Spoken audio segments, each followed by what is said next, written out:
people are absolutely petrified. They know they've done the wrong thing. They've been allowed to do the wrong thing. As Victoria's hotel quarantine inquiry gets underway, security companies and their subcontractors are preparing for their role in the debacle to be examined. People turned a blind eye to this, and this is where it's going to be interesting to see whether they faced the music that I faced, because they knew what was happening.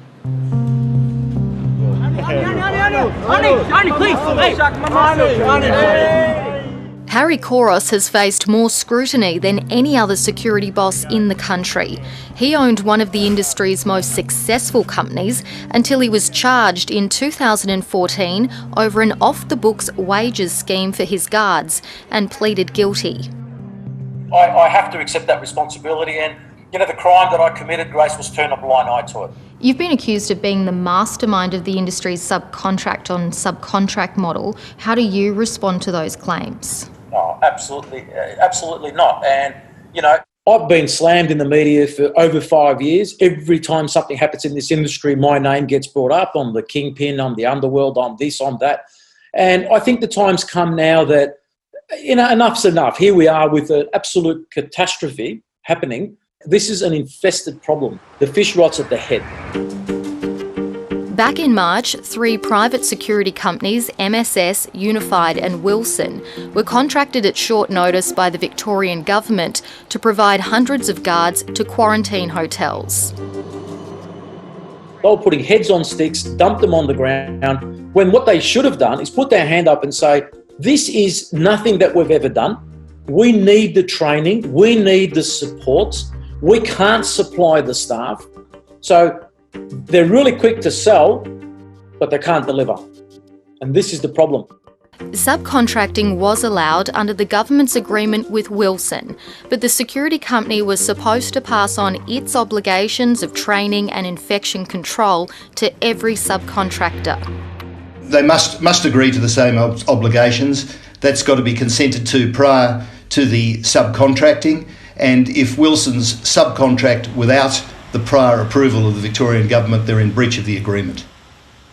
730 has now obtained emails that suggest Wilson, one of the biggest security companies in the country, breached its agreement by failing to inform at least one of its subcontractors of its hotel quarantine responsibilities. Wilson then attempted to conceal this failing by asking the subcontractor to backdate documents for the government. Victoria's former Chief Crown Prosecutor Gavin Silbert has reviewed the correspondence. Look, it's a blatant request. Wilson are trying to cover their tracks and to cover themselves from any sort of legal liability and any sort of blame. The backdating request in an email provided to 730 was made by Wilson some 9 weeks after its subcontractor had hired guards to work in a quarantine hotel.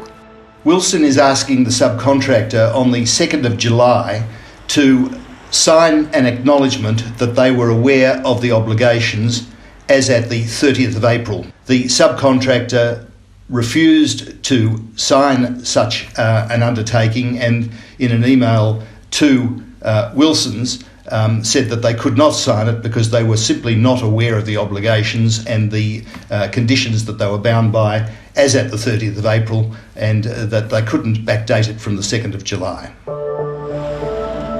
It will look at the decisions that have been made or look at the contracts that were in place. The email from Wilson was sent within hours of the Victorian Government announcing the hotel quarantine inquiry. Well, it's certainly in the public interest because it shows that Wilson were in breach of the contract, and it also shows that the Victorian Government were not supervising the contract to the extent that should have been supervised.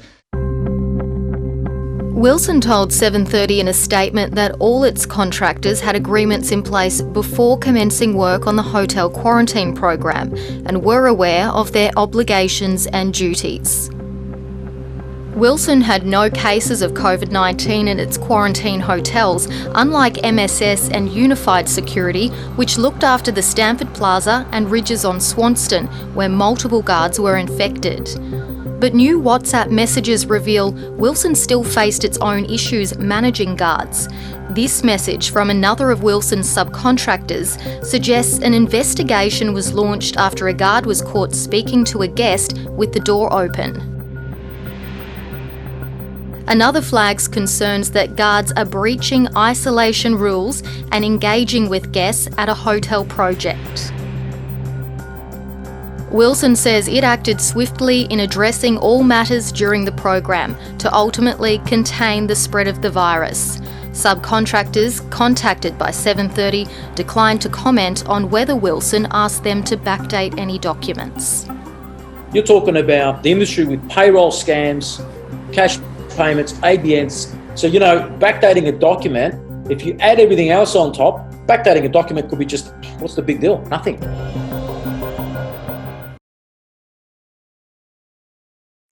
Hi, I'm Lee Sales. Thanks for watching this story. If you'd like to watch more of 7:30's stories, they are on the left of your screen. And tap on the button below to subscribe and get the latest from ABC News.